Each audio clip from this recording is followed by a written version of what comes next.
Entonces, vamos a la multiplicación de actores. En el año 78, en el momento de la conferencia de Alma-Ata, había dos actores a nivel mundial y a nivel nacional. Existía la OMS y existían los ministerios de sanidad.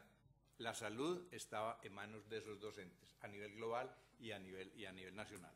Hoy en día, ustedes tienen la Fundación Gates, el Fondo Global, el programa de los Estados Unidos del presidente Bush, el PEPFAR, y muchas otras cooperaciones bilaterales, como por ejemplo incluida la cooperación española, que en los últimos 5 o 8 años ha aumentado increíblemente lo que es la ayuda al desarrollo en salud. Hay más de 80 PPPs, hay más de 22, por lo menos lo que dice la literatura hoy en día, si uno le cree a Mary Moran, hay unos 22 PDPs.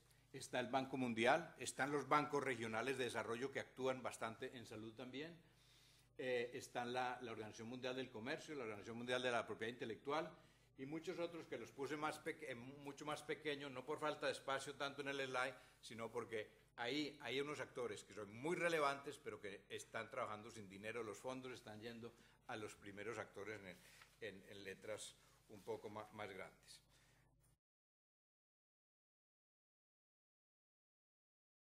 ¿Qué está pasando con los fondos globales? La literatura nos dice que en el año 90 se estimaba que había 5 billones, .7 en la salud, lo que se llama en salud global. Las cooperaciones, DEFI, la cooperación española, los fondos que se le dan voluntariamente a la OMS, etc. Eso eran 5.7. Hoy en día, en el 2010, se habla de 26 billones de dólares disponibles en la salud global.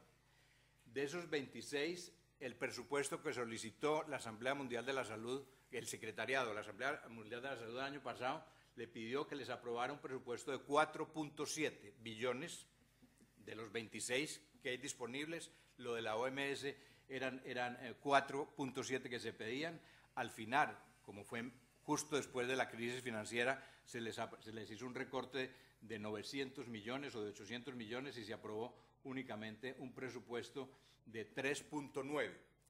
Pero aquí hay que preguntarse, de esos 3.9, que es el presupuesto actual de la OMS para este bienio del 2011-2012, hay solo el 20% que son las contribuciones regulares de carácter obligatorio de los Estados miembros de la OMS, es decir, los 192 estados tienen que pagar una cuota que es proporcional a la población, al Producto Interno Bruto. Eso son 780 millones, lo que quiere decir que el presupuesto regular, público, multilateral de la OMS es menos del 0.3. De manera que, si ustedes ven ya en términos financieros, ya la OMS está totalmente a un lado. Estamos hablando solo de presupuesto. Sugerí al inicio en términos de autoridad y de guía en materia de salud pública. Vimos lo de la pandemia, de manera que por ahí hay un desastre también. Pero por aquí ya la OMS perdió por completo el control. ¿Por qué lo perdió? Yo creo que es evidentemente una combinación de factores, pero yo creo en gran parte lo perdió por la falta de confianza en la agencia.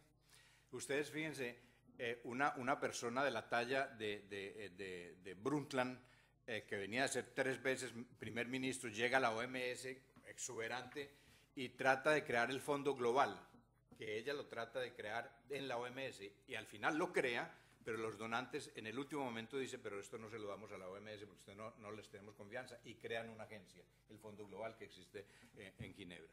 De manera que fue una parte, en gran parte, falta de confianza en la OMS, una agencia demasiado burocrática. Cuando Brundtland llegó a Ginebra, éramos 1.500 personas en Ginebra, y ella dijo, hay mucha gente aquí, la gente se tendrá que ir al terreno, porque en Ginebra no hay malaria, yo quiero esta gente todo en el terreno, yo voy a centralizar todo el personal de la OMS. Hoy en día hay 3.500 funcionarios en Ginebra, sentados en Ginebra. No sé hasta cuándo, porque como les digo, están en quiebra en términos financieros. ¿Dónde están yendo estos? Bueno, el segundo punto aquí es también es muy probable, y habría que explorarlo, que haya algunos protagonistas en lo que es la salud global, la salud mundial, que lo que les interesa es una OMS débil, o por lo menos una OMS manipulable, a la cual yo le pueda sentar 5 expertos que vienen de la industria farmacéutica y le haga declarar una pandemia para mañana vender una vacuna que yo voy a anunciar que la va a tener que tomar toda la población. Vamos rápidamente.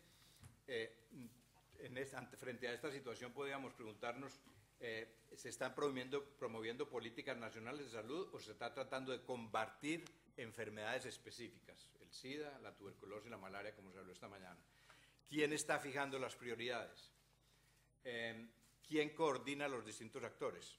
Algunos soñaban, como Brundtland, que iba a ser la OMS, pero cuando el dinero va por otro lado, no es la OMS que va a coordinar al señor Gates y le va a decir dónde es que tiene que poner el dinero. Gates llega a Ginebra, como llegó en mayo de este año, y dice, esta es la década de las vacunas y yo doy dinero para las vacunas y el resto nada. Está fijando las prioridades cuando dice, el dinero, lo único que tiene el dinero es el mío y yo lo quiero es en esto. De manera que está atando el secretariado y la directora o el director general de la OMS a poder fijar prioridades. ¿Quién está arbitrando los conflictos de intereses?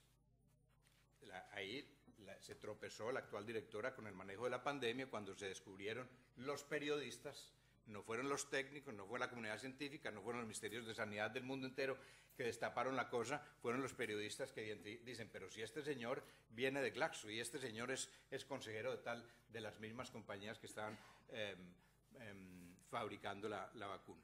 De manera que eso es un problema.